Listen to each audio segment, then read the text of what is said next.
Hello दोस्तों, आज हम सिखाने वाले हैं कि आरोही क्रम और आरोही क्रम करते कैसे हैं। तो सबसे पहले हम पढ़ाते हैं आरोही क्रम।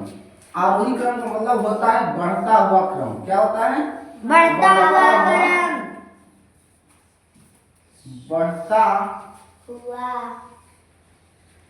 बढ़ता हुआ क्रम। जैसे संख्या दिया है उसको हमको आरोही क्रम में लिखना है।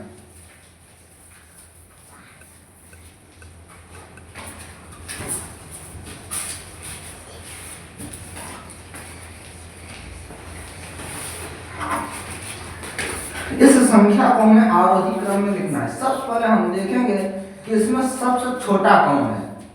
सबसे छोटा कौन है? 4। पहले 4 लिखेंगे, उसके बाद देखेंगे उससे बड़ा कौन है।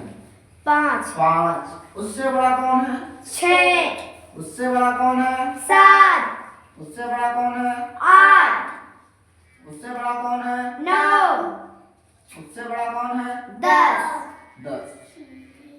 अब यहाँ पर हम देखेंगे कि 4 के बाद क्या आया? 5। हमने देखा कि क्रम बढ़ा। 5 के बाद क्या आया? 6। फिर हमने देखा कि यहाँ पर बढ़ता हुआ जा रहा है। अगर यहाँ पर ऐसे देखो, इस हम लोग एक सीढ़ी है,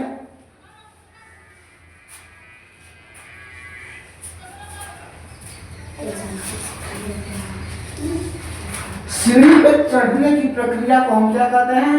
आरोही क्रम। क्या कहते हैं? आरोही क्रम। अगर हम सीढ़ी से नीचे उतरते हैं तो उसे कहते हैं अवरोही क्रम। अब हम देखते हैं कि अवरोही क्रम किस तरह किया जाता है।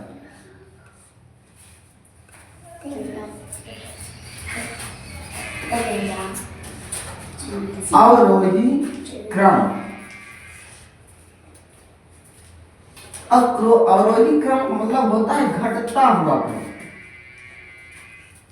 घटता हुआ क्रम। क्रम। जैसे संख्या दिया है,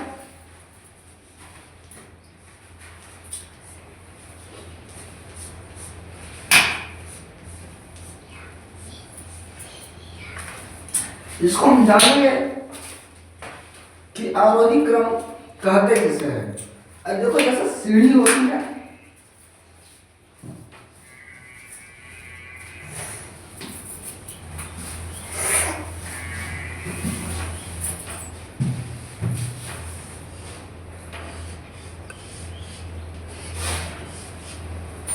जब हम सीढ़ी पे चढ़ते हैं तो उसे आरोही क्रम कहते हैं। जैसे ही हम सीढ़ी पर उतरते हैं उसे क्या कहते हैं?